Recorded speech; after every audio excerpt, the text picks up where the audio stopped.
I realized when I did that life sentence in prison for a crime I didn't do that life, you don't have but one life, and life is too short.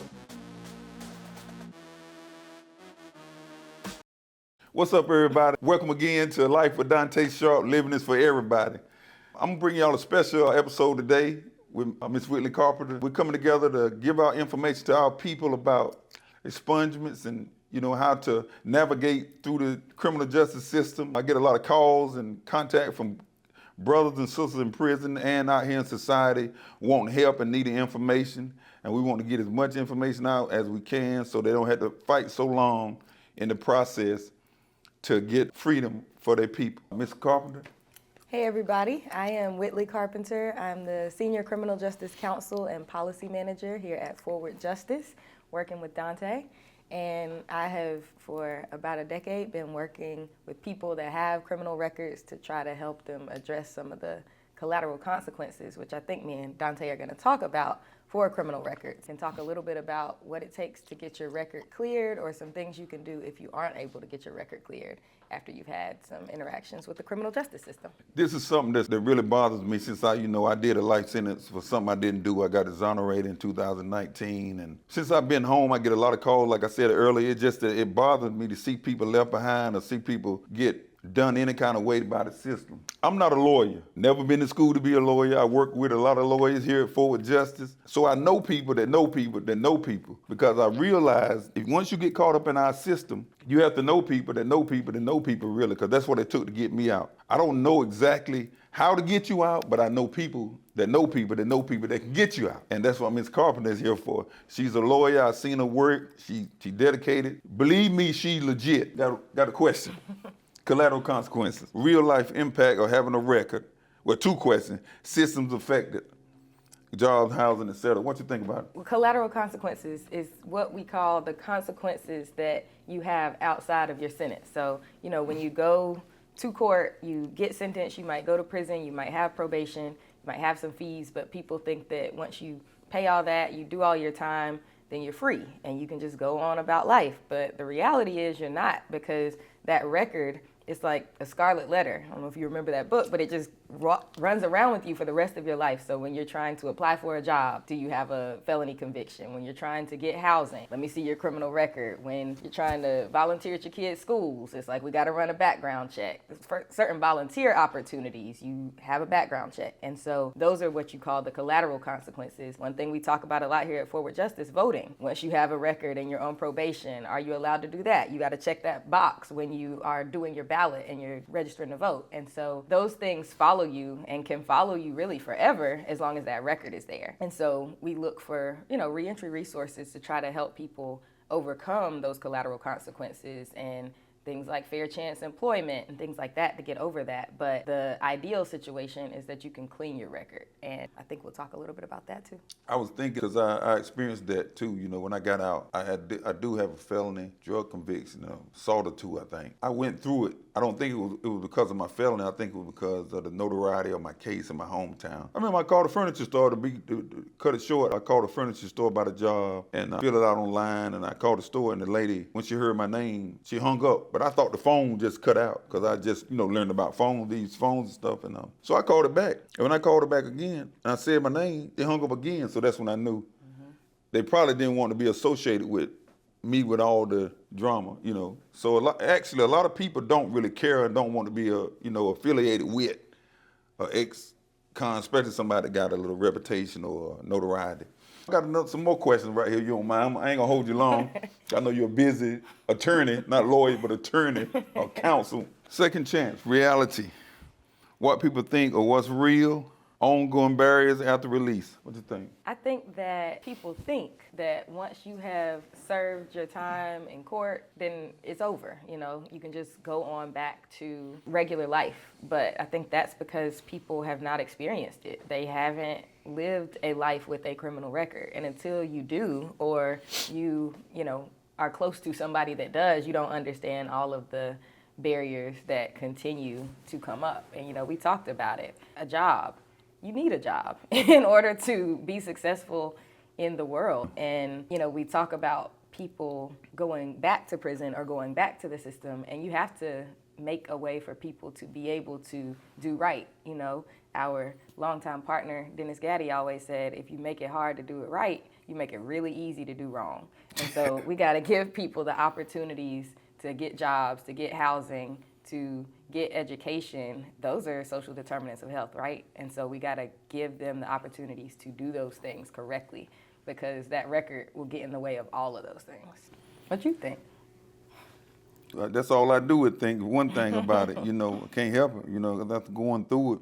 You know, when you were talking, I was just thinking about solutions to the problem, and I was thinking about expungements, who it's for, why it matters. Could you expound on that a little bit for us? Yeah, so expungements matter because it's a way to clean your record. It's a way to no longer have a criminal record, to no longer have to check that box when you're applying for things to say, I've been convicted of a felony or a misdemeanor. You can honestly move forward as if that criminal justice system involvement didn't happen. And who it's for, I think it should be for everybody, because I think everybody deserves a second chance. But who it's actually for in the statutes, right, it's very limited, right? And I won't get into all of the eligibility requirements. We do have some resources for forward justice that we can share. I think you guys can check the comments for those resources. But generally, you're going to have to wait a significant period of time before you can get an expungement, anywhere from 3 to 20 years, just with the different types of convictions that you might have. It's going to depend on the number of convictions that you have. So if you just have one, then that's going to be different than if you have multiple. If you have felonies, it's going to be different than if you have misdemeanors. And then the type of conviction as well, based on the classification of it. So, you know, they classify things as a class A1 misdemeanor, class 2 misdemeanor, class G felony, class I felony. For the most part, if you have a felony, if it's not class H or I, it's not going to get expunged. We want to see that change, but right now, it's only low-level felonies, and they say that it should be nonviolent. But the way that violent is defined is also something that we could talk about, probably for a whole nother episode. Exactly. So expungements can be for anybody who fits into this very specific criteria. And so we're going to share that criteria with everybody here so that you can go and check and see if you think that you're eligible. But I think that they should be for everybody, because as you know, Dontae, everybody deserves a second chance, or maybe a third chance, maybe a fourth chance. Or maybe in my case, another first chance. There you go. You know, for being wrongfully convicted. There you go. Let me ask you something else. I'm going to do this quickly. We're going to do this part quick. Certificates of relief. Could you explain them, what it does, when it's useful, and different from expungement? Certificates of relief is something that some people can get if they're not eligible for expungement. So like I said, it's a whole lot of requirements or eligibility requirements for an expungement that you might not meet. It might not have been 15 years since your conviction or 10 years since your conviction, but you still want to be able to get a job, or you still want to be able to get housing, and that record keeps coming up and you keep getting denied because of it. So a certificate of relief basically gives you a certificate from the court signed by a judge that will attempt to relieve some of the collateral consequences that you're facing. So when you are submitting your job application or you're submitting your housing application, you can submit that certificate of relief with it, showing that the court is trying to help you move past your conviction. You can't quite clear it away, but you do have this document signed by a judge from the court showing that this should not stand in the way of you moving forward. And so it can shield some employers from liability. So sometimes employers are like, I don't want to hire this person because of their prior conviction, and therefore if something happens on the job, I'm going to be liable. That certificate of relief can shield them from that liability. And there's a long list of collateral consequences for like licensing that exist in North Carolina, and some of those licensing barriers are mandated and some of them are discretionary. So sometimes the people have the option to decide if they want to, you know, allow you to do something, and sometimes it's actually in writing that you can't allow this person to do it. The certificate of relief makes those mandatory requirements optional. It gives them a little bit more discretion. And then if it was already discretionary, you would just hope. I like to think of it like a letter of recommendation from the court. They see this court has given this person this document after they had their record. Maybe I shouldn't hold it against them. At least I wouldn't. You know, when I seen this COR, certificate of release, I would think it made me go to emotional appropriate relief. Mm-hmm. And it made me think about it. I ain't no lawyer or nothing, but it made me think about it. I never knew, and that's why I was so adamant with Brittany about talking to a lawyer and getting a lawyer to tell this stuff, because that was something that a lot of people, and I never heard nobody talk about, was a certificate of relief if you couldn't get an expungement. Mm-hmm. So that's something new, and I'm glad, and I hope everybody pay attention to it. But I'm going to tell you, I got something else I want to know before we close. where do people need to go? Where can they go? What are the resources they can get? Websites or any kind of materials that they can get to, and where they can go to get those materials and resources from?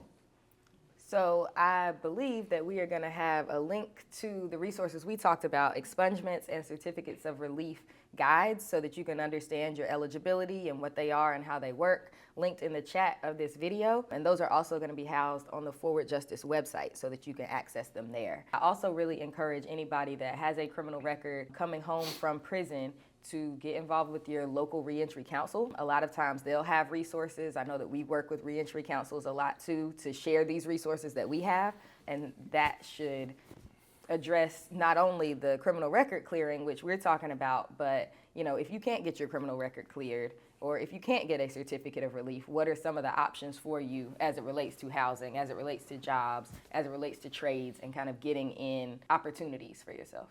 This was a good interview, real informative. I learned a few things that I didn't know. That's all the time, because I don't know a lot.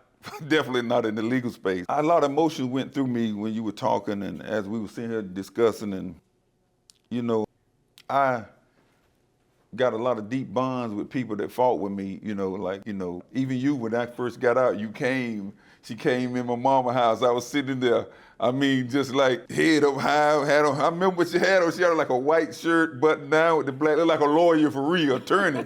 And she came up in the house, and she was down there by my cousin Dijon. And she came in the house, and she was ready. I'm talking about when I first got out, it was so much of a whirlwind. And I needed people like her, Caitlin, Teresa, Jim, Jamie, Reverend Barber, just so many people that were praying for me. But most of all, the people that had their boots on the ground in the courtrooms and holding my mom's hand, and it was so much, and I got a real spot for them in my heart. I don't like to tell them a lot of time, but I do like to give people their flowers for what they did for me. And I think I'm blessed to have the relationships that I have and know the people that I know because of that ordeal that I went through. Just hearing you talk and seeing you work and being in the office at times and just hearing about you and seeing what you do, I can tell by your spirit and how you talk and that you're real passionate about. You ain't just bull jobbing for no money, because it ain't like you're getting rich off this. You know what I'm saying? But I really appreciate what you do. I appreciate you taking the time out to come and sit down with me. This rookie Oprah or rookie Arsenio Hall show. But I really appreciate you and everybody, even my camera people, Miss Brittany Cheatham, my road dog that helped me with a lot. My cousin Kimai, y'all got the same spirit. Demola, I appreciate all my camera people and everybody. But it was great. Now I feel like I can tell people, there's something else. Do not try to Google her name and contact her directly. We're gonna give y'all information on the website. Just not trying to be funny, but she's a busy lady. She's really busy. I see what they do. Everybody at Forward Justice is busy. Whitley, not Miss Carpenter, I'll get to say it again. What would you like to leave the people with? You got the floor. Close us out. Take us home.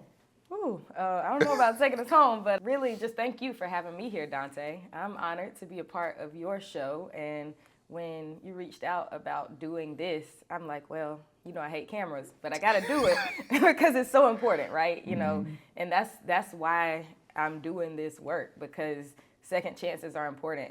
For me, I know we all make mistakes, right? That's right. Some people just don't get caught. Some people do. Some people make a few mistakes, and we can't hold that against people forever if we really want to give people fair chances. I talked about second chances, but just giving people fair chances. Exactly. Right? 90% of the people that go to prison are coming home, and we got to make it so that they can be successful and they can be a part of our community. And so doing this work ensures that there are people fighting for people that often don't have people fighting for them. And so I wanted to have the conversation. I always want to get the resources out here, make sure people know what's out there. We can't help everybody in the world one-on-one, but we can provide the resources and hopefully people can get a second chance. I like what you said, a fair chance. That really struck me when you said a fair chance. Because that's what it's about. And the deck always been stacked against us. Whether you're poor, whether you're people of color, the deck has always been stacked against. And all we ask for is a fair chance, an opportunity, just like everybody, an even playing field. That's all we ask for. And with that, thanks for watching Life with Dontae Sharpe.